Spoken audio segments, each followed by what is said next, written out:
काय होत आहे मावशी, सकाळची सुरुवात अशी गरम गरम वाफाळलेल्या चहाने होते. बघा, मुलांना उठवते. मी माझं पूर्ण आवरते, नंतर मुलांना उठवते. मुलंही थोडेसे कंटाळा करतात सकाळी उठण्यासाठी. बघा, माझा आहे सकाळी ब्रश करतो आणि त्याला वाटतं आंघोळच केली, तर असा फ्रेश होतो पावडर वगैरे लावून. तुमच्याकडे असं कार्टून आहेत का? तर लगेच मी माझ्या मिष्टीला तयार केलं. बघा, माझी मिष्टी आता मोठी झाली. स्वतःची कामं आता थोडेफार स्वतःच करत आहे. कपडे घालणं ती स्वतःच करते. तर बघा, मी सकाळी मुलांना मस्त अशी मोकळी मुगाची डाळ आणि चपात्या बनवल्या. साध्या पद्धतीत मूग डाळ तुम्ही अशी बनवून नक्की ट्राय करा. याचा फुल व्हिडिओ माझ्या या यूट्यूब चॅनलवर आहे. नक्की चेक करा आणि बनवून बघा कशी भन्नाट मुगाची डाळ रेडी होते. गरम गरम मुगाची डाळ आणि चपाती खूप भारी लागते. तर सकाळी नाश्त्यासाठी मी असे रव्यापासून मेंदूवडे बनवले आहे. एवढे टेस्टी आणि क्रिस्पी अशी दिसायलाही छान मेंदूवडे इथे रेडी होतात. तर त्यासाठी मी थोडंसं तेल आणि आपला बारीक किंवा जाड असा रवा वापरू शकता. थोडंसं तेल घेतलं, तेल तापलं, त्यानंतर जिरे आणि तीळ टाकले आणि नंतर त्यामध्ये पाणी टाकलं. पाणी गरम होईपर्यंत वरून चिली फ्लेक्स, कोथिंबीर आणि चवीपुरतं मीठ टाकायचं आणि छान पाणी उकळी येऊ द्यायची. पाण्याला उकळी आल्यानंतर त्यामध्ये आपण घेतलेला रवा तसाच ॲड करायचा. चांगलं कोरडं मिश्रण होईपर्यंत सतत ढवळत राहायचं. एवढे भन्नाट आणि चवीला टेस्टी, अप्रतिम, कुरकुरीत, क्रिस्पी, वरून क्रिस्पी आणि आतून मऊ एवढे छान मेंदूवडे इथे रेडी होतात. नक्की ट्राय करा आणि एवढे जबरदस्त चटणीसोबत लागतात. पद्धतीत मेंदूवडे नक्की ट्राय करा. आवडल्यास लाईक करा, शेअर करा आणि सबस्क्राईब करायला मात्र विसरू नका. चला, आपलं मिश्रण हे चांगलं घट्ट झालं. रवा छान मुरला. एक साईड काढायचं. गरम आहे तोपर्यंत हाताला तेल लावून छान हे मळून घ्यायचं. जसा कणकेचा गोळा आपण हलक्या हाताने मळतो ना, त्या पद्धतीत. बघा, छान इथे मळून घ्यायचं आणि गोल गोल रिंग रिंग सारखे मेंदूवडे असे सगळे बनवून घ्यायचे. एवढे छान, एवढे सुंदर मेंदूवडे होतात ना, पौष्टिक, खायलाही टेस्टी. अशा पद्धतीत बनवून खा.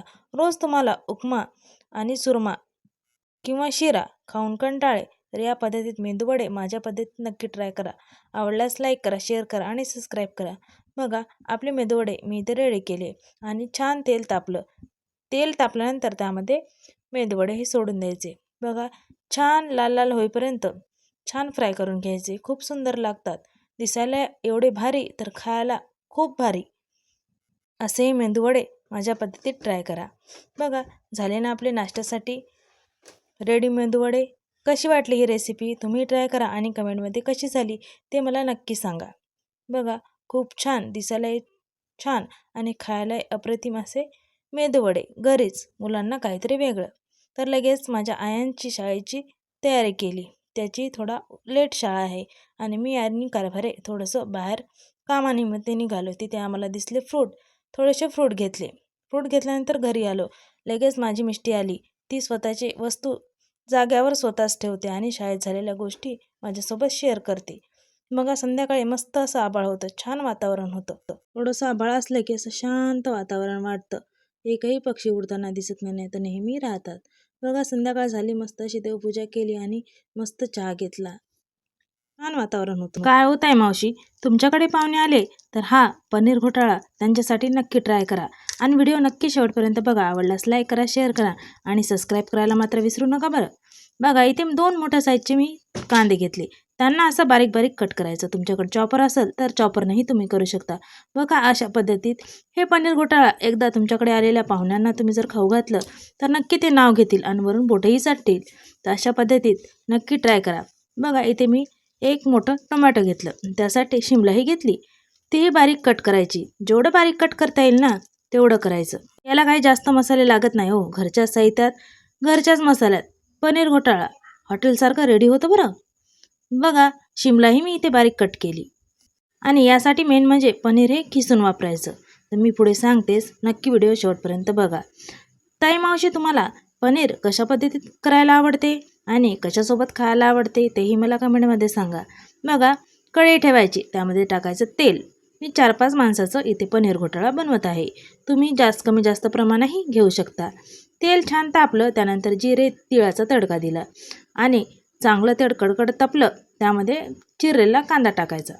कांदा हा थोडासा मिडियम साईजचा मी कट केला. याच्यापेक्षा बारीकही करू शकता. कांदा छान लाल झाल्यानंतर त्यामध्ये आपण शिमला टाकायची, तिलाही लाल परतायचं. शिमला छान परतली, जराशी नरम झाली की नंतर अखेरीला त्यामध्ये टोमॅटो टाकायचं, त्यालाही छान परतायचं. टोमॅटो मस्त असं पाणी सोडते.